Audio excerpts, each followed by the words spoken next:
Plane को hijack कर बम से उड़ाने की धमकियां दे रहा था हाईजैकर, तब लोगों की जिंदगी बचाने के लिए खड़े हुए अटल बिहारी वाजपेयी। हाईजैकर की मांग पर प्लेन के अंदर गए अटल, तो क्या हुआ था? अटल बिहारी वाजपेयी की दरियादिली का वो किस्सा जिसने विरोधियों को भी मुरीद बना लिया था।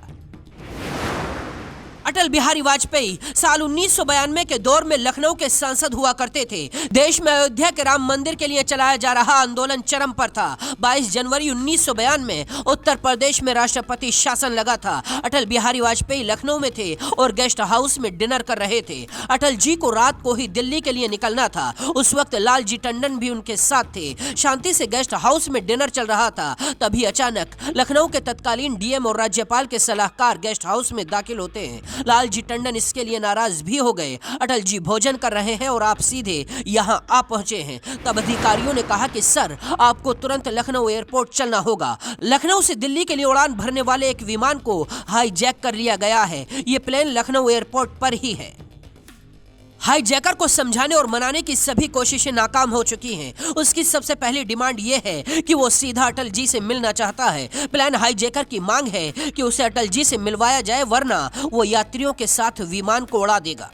इस घटना के बारे में लालजी टंडन ने बताया था, हमने पहले इस खबर की पुष्टि करने की बात कही। मैंने अटल जी को सलाह दी थी कि पहले घटना की सत्यता का पता लगाया जाए, लेकिन अटल जी यात्रियों की जान बचाने के लिए तुरंत एयरपोर्ट के लिए निकल पड़े। दूर से ही अपहरणकर्ता से अटल जी ने बात करने की कोशिश की, लेकिन आवाज साफ नहीं पहुंच पाई। तब अटल बिहारी वाजपेयी ने ठाना कि वो जहाज के अंदर जाएंगे। उस वक्त लोगों की सांसें थम गई थीं। आखिरकार अटल बिहारी वाजपेयी विमान के अंदर पहुंचे। जिस इंसान ने प्लेन हाईजैक किया था उसके हाथ में देसी ग्रेनेड जैसा कुछ था। तब लालजी टंडन ने हाईजैकर से कहा कि तुम्हारी मांग अटल बिहारी वाजपेयी को बुलाने की थी, बताइए तुम्हें क्या कहना है। तुम अपनी मांग रखो और अटल जी के पैर छुओ। अपहरणकर्ता अटल जी के जैसे ही करीब आया, पीछे से सुरक्षा कर्मियों ने उसे दबोच लिया और इस तरह अटल जी की बहादुरी और दरियादिली से एक हाईजैकर पकड़ा गया था। इस हाईजैकिंग की घटना के गवाह कांग्रेस के नेता सीताराम केसरी भी रहे, जो इस विमान में बैठे हुए थे।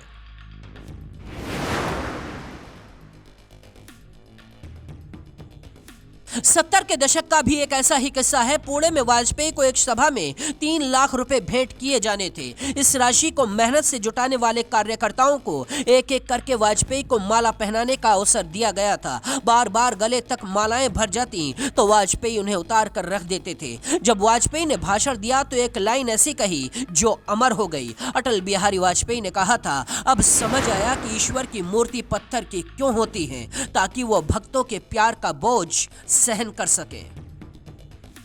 अटल बिहारी वाजपेयी भारतीय राजनीति की एक ऐसी शख्सियत थे जिनके इरादे अटल थे और सियासत के फलक पर उनका स्वरूप हमेशा विराट रहा है।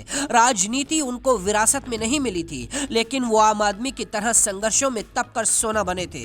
अटल जी के सादगी भरे अंदाज के देसी और विदेशी राजनेता सभी कायल रहा करते थे। बाकी खबरों के लिए देखते रहिए जनसत्ता.com।